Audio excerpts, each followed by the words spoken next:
nice meeting to see all these different discipline people here and talk about all these different changes in the different field. So my talk is about this aridification and faunal adaptation to East African Miocene uplift. I think the aim for this conference actually is just to bring people and to do the collaboration. I think this work we have been done in Stockholm may be a good example that how we collaborate between the disciplines. So the work is done with the collaboration with the people in Berlin Center for Climate Research, because we have many different disciplines in this center. And then we also collaborate with paleobiologists and geologists in this work and contribute by our master student and also climate modelers. So first I want to just let you know that I'm not working with all this very interesting data I already talked about and presented very much in this morning. So we are the climate modelers. We use the assist model to simulate the climate in the past. For myself, I'm mainly focused on the Holocene period. That's why Ayako said, oh, you also do this kind of work. Then I said, sometimes we also do some interesting work that if model can do or can simulate.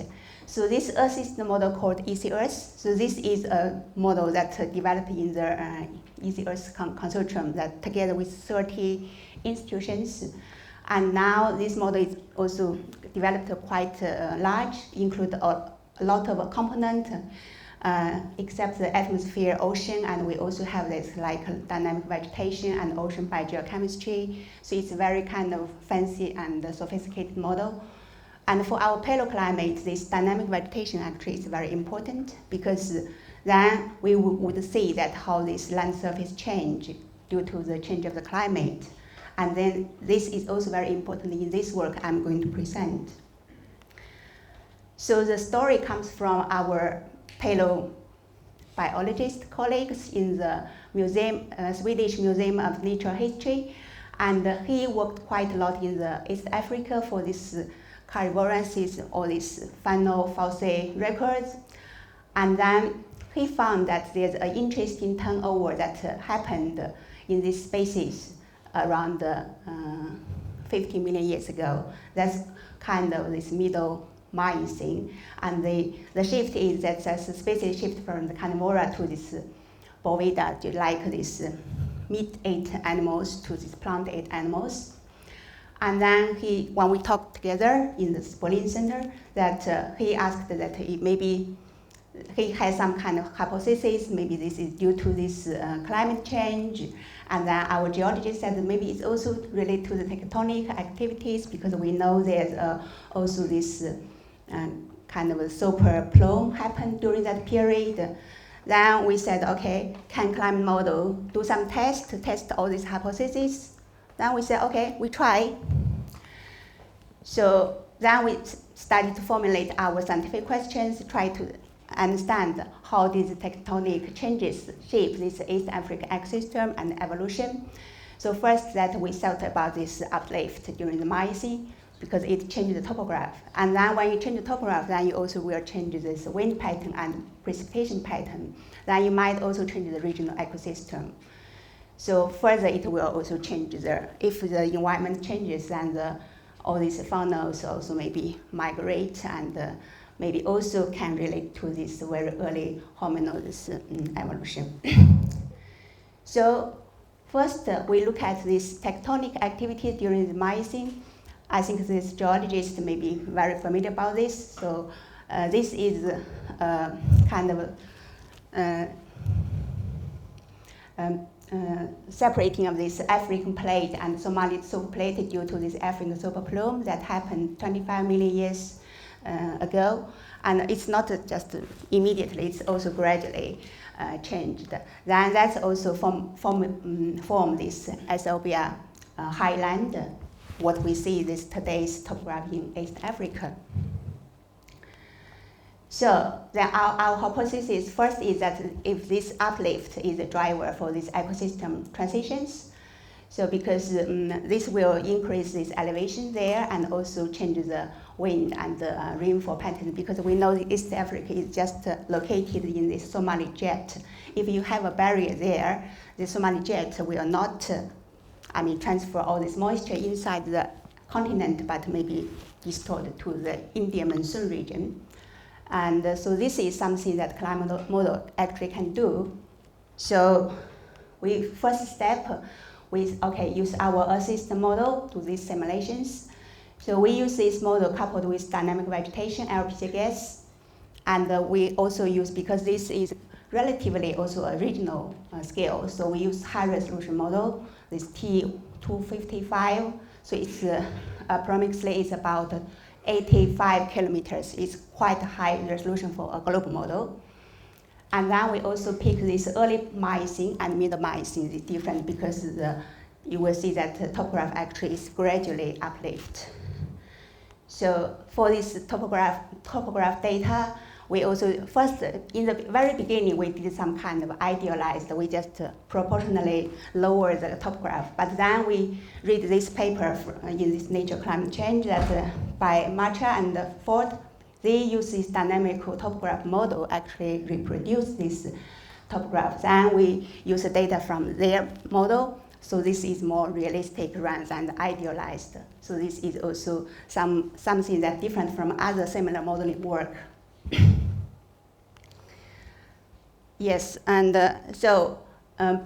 after we change the topograph, that we have the topograph for 25 million years and 20 and 50 million years.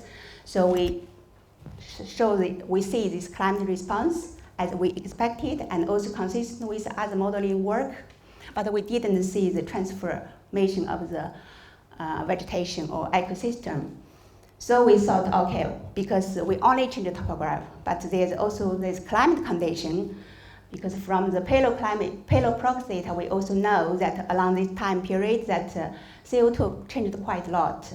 During this MCO, this Miocene climate optimum, actual CO2 concentration is quite high, it's 800 ppm.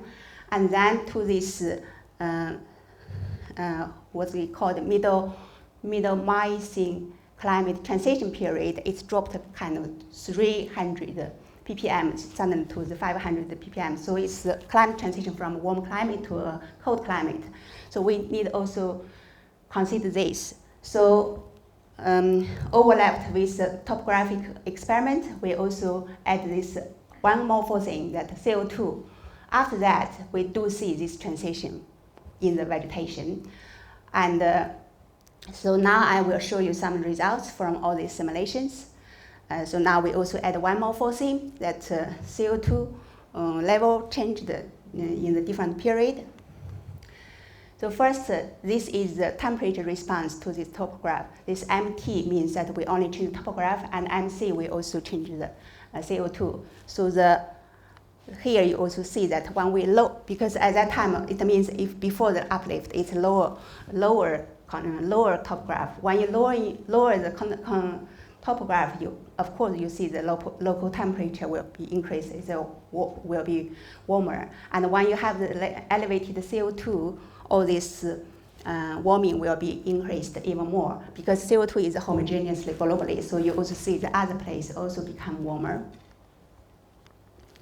And then precipitation response also following the temperature. We see that Central Africa is quite dry because of the uplift.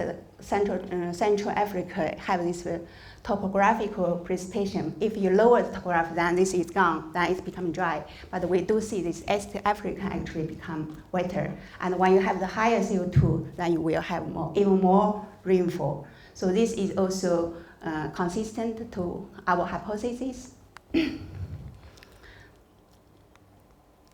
And then this is the total vegetation cover. Then we also see that total vegetation cover, when we have this, when we don't have the CO2 forcing, we see that actually there's some changes that vegetation in the East Africa, but when we have this, when we change the CO2, we see that very strong response in the vegetation. So in our vegetation model, you also can see this different vegetation type, like this dark green is the tree and this shallow green is the grass. So you also could see that when you only change the top graph, you don't see too much of this vegetation type change during different period. It's almost the similar that as pre-industrial. But when we change this CO2, especially during this Miocene climate optimum, when we change the CO2 to 800 ppm, we see actually even the Ethiopia highland is even have this enhanced vegetation, also develop some trees. But when the CO2 dropped to 500, we see this trees replaced by the grassland. It's the expansion of the grassland that we see that it's previously the forested region. So this is also verified, this hypothesis from our paleobiologist.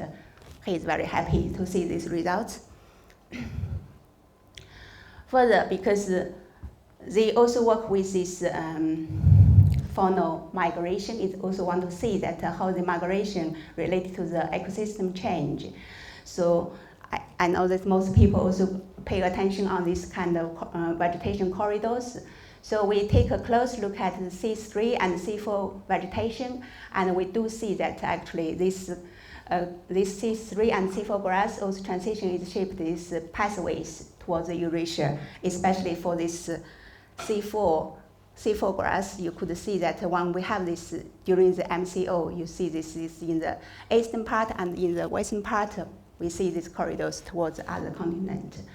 And then when CO2 drops during the transition period, then these corridors also declined. So through this kind of experiment, change the topograph, change the CO2 level, we kind of connect all these different disciplines together for explain that what we see that in the fossil, this mammal fossil records, that we see that shifts in the ecosystem, this contribute to this environmental pressures, and then this might also influence the hominid evolution. Because this opening of landscapes and also availability of this resource can driven their adaptations for their maybe behavior and also their diet habits. And our simulation also highlights this connection between you need to consider the topographic change, you need to consider the climate change like CO2 change, and also then you can explain this evolutionary process. So then when we think about the future, because in the near future, we will not have this kind of tectonic activities, of course, but we do see this CO2 is increased day by day. And with higher CO2, we will have MCO like Africa. That means that we will have a greener and wetter East Africa and also Sahara. I didn't show too much of Sahara, but we do see that greening of the Sahara also during the MCO period. And so this is just an example that when you see some things from your data, you have kind of some hypothesis, and then if you want to verify, come to modelers that maybe we can set up some experiments and explain if your hypothesis is reasonable or not reasonable. I finish here. Yeah.